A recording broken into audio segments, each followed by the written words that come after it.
It takes time to build. Stop envying people. Stop envying people. Don't try to be like anybody. God has a program for your life. Nobody knew me as a preacher. I got born again September 14, 1978, 36 years ago. I did not become an international preacher until about 10 years ago. It takes time. If you arrive suddenly, you will depart suddenly. Only grave diggers start from the top. Wait for your time. Don't get crushed. I'm not saying you should be complacent, not at all. But excuse me, don't kill yourself putting pressure on you because you want to ride today what you should ride tomorrow. If you ride what God expects you to ride in 10 years time today, you will crawl in 10 years time, because there will be no future waiting for you. Don't mix anything. Don't compromise with your Christianity, all in the name of prosperity. God has a way. He comes late when he wants to come big. God is coming. He's coming. Don't envy anybody. We have stories to tell you. There was a time in my life and my husband's life when we had only one pair of shoes per year. I didn't say per month, per year. There was a time when if I came visiting you or my husband came to your house, in those days, you must look for a slopey place to park our car. Because we needed to bind and loose. You know those cars, you bind the devil. And the devil says, I don't even know the address of your house. In Jesus' name, Jesus, check. And you know, the car will be speaking in tongues. You know, that was a phase in our lives. I can't be praying for cars now. I can't. Time is the language of building. In Exodus chapter 3 verse 2, Exodus 3:2, and the angel of the Lord appeared unto him in a flame of fire out of the midst of a bush, and he looked, and behold, the bush burned with fire, and the bush was not consumed. That's Moses. You can't get to the palace, Pharaoh's palace, if you're not ready to walk barefooted in the burning bush. Have you noticed that life teaches us lesson? Why is it that you were not born as an adult? Why? Because God is speaking to you the language of building. Time. Can I remind someone in this service today, please, in case you have forgotten, you are a human being, not a human being.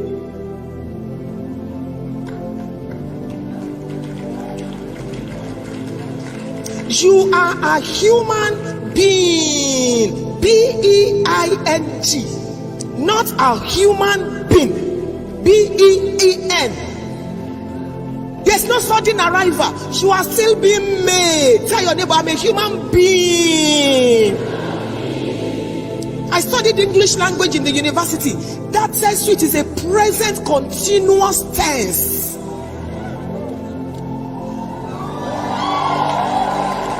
What you don't have today, you will have tomorrow.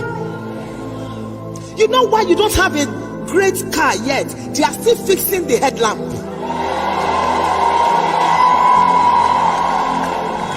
God is still making you. Building takes time. It is a process. Building speaks. It has a language, and it's the language of time. If you just joined Daystar, you don't know what we're talking about. The first time I preached at Daystar, the whole church was maybe like this altar or a little more, and it was at the backyard of one building. But I preached as if, and Reverend and Pastor Nike preached as if. See it today. If you get crushed, you will be so wounded, there will be no time and no strength for the battles of tomorrow.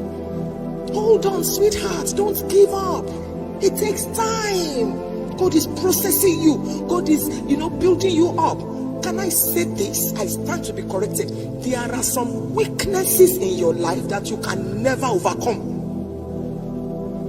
This looks funny, but I'm going to explain to you. There are some weaknesses in your life that God will never remove. God will only give you the wisdom to manage it. Moses said to the Lord, I am a stammerer. There is nowhere where God healed him. He just had to manage it. So don't kill yourself because you made a mistake. Each time I make a mistake, I don't deliberately sin against God, whether in public or in private. I try with the power of the Holy Spirit to live a holy and righteous life. I don't want to do anything that if the tape has to be played, I'll be ashamed, as the Lord helps me. But each time I happen to make a mistake, it reminds me that I am still a human. It reminds me that of my humanity. Forgive yourself and move on. A lot of homes are in problems today because the woman cannot forgive the man. Why are you crying? Don't you know today's date? What's today's date? Today is April 27th, and so exactly 3 years ago, April 27th, you slept with that secretary. It is the anniversary of your adultery.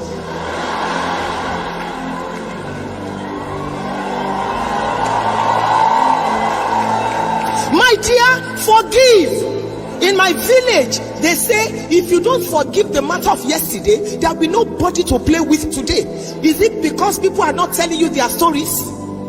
The person sitting closest to you in church, if we should play the videotape of that person's life, you will know your own as small.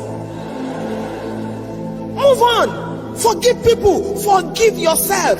The devil tells you, look at you, you aborted 7 times before you were born again. That's why you don't have a child. Said the devil, shut up.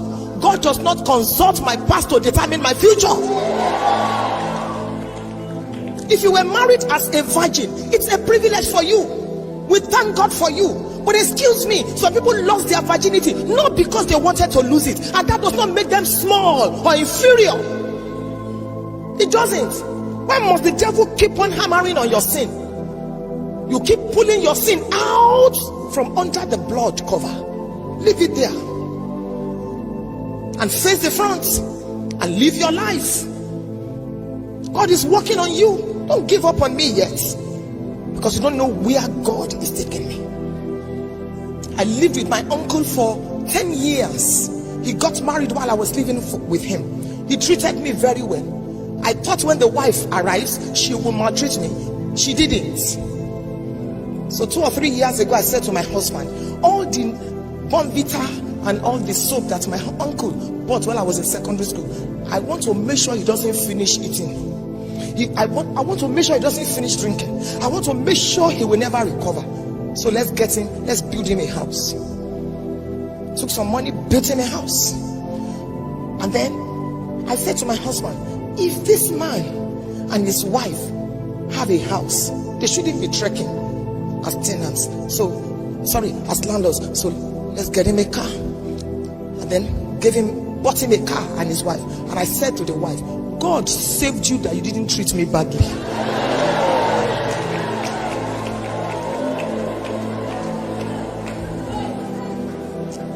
Every Mordecai hearing me today, treat your Esther very well, because you don't know what your Esther can become.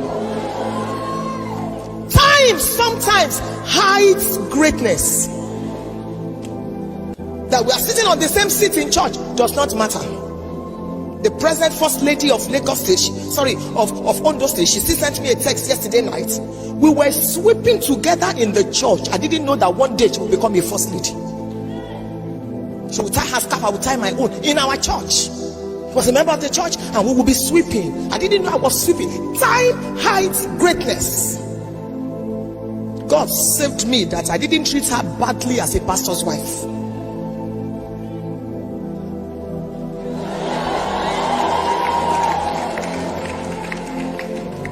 Keep building.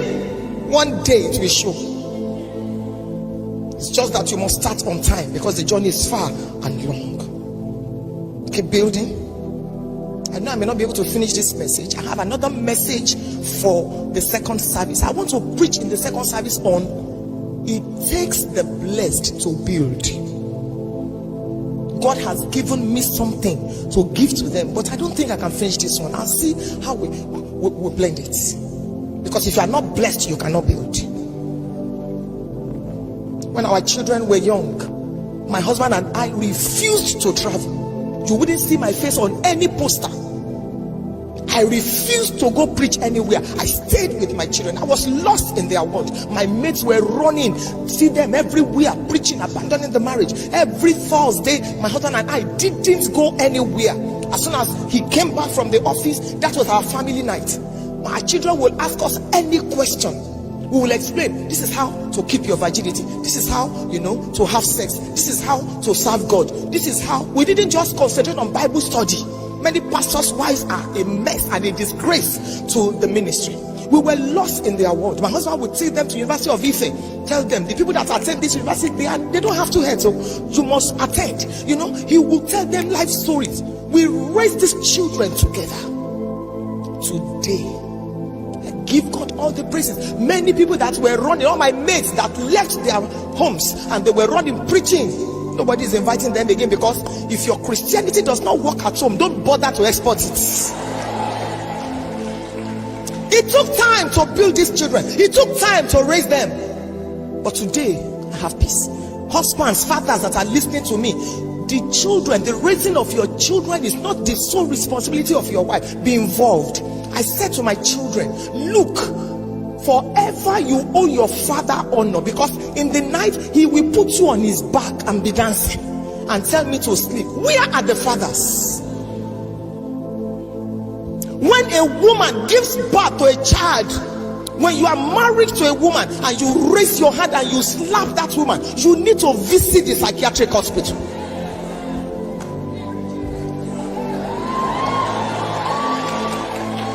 Where are the fathers? You have no right to ask me to respect you as a pastor, as a preacher. Let me just meet your wife first and your children. Let me listen to them for 3 minutes and for 5 minutes, and I can tell if you deserve my respect. Because any idiot can preach.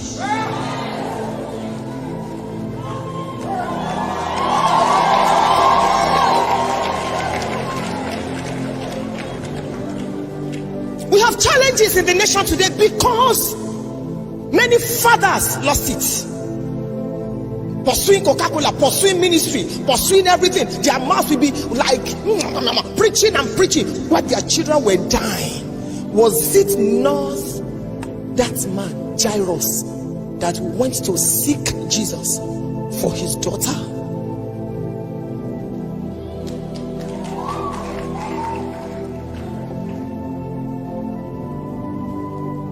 The child you nurture today will nourish you tomorrow. It takes time. Time is the language of building. And I want to mention to you, everybody, your life has 5 phases. The first phase is 0 phase. You have nothing. You own nothing. On the ladder of success, you must go through these 5 phases. 0 phase. Each of them I can speak on because I've been through all. Second one is struggling phase.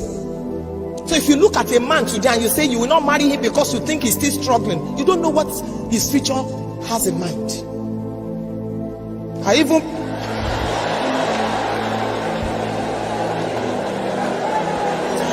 You are stealing my time. Come on.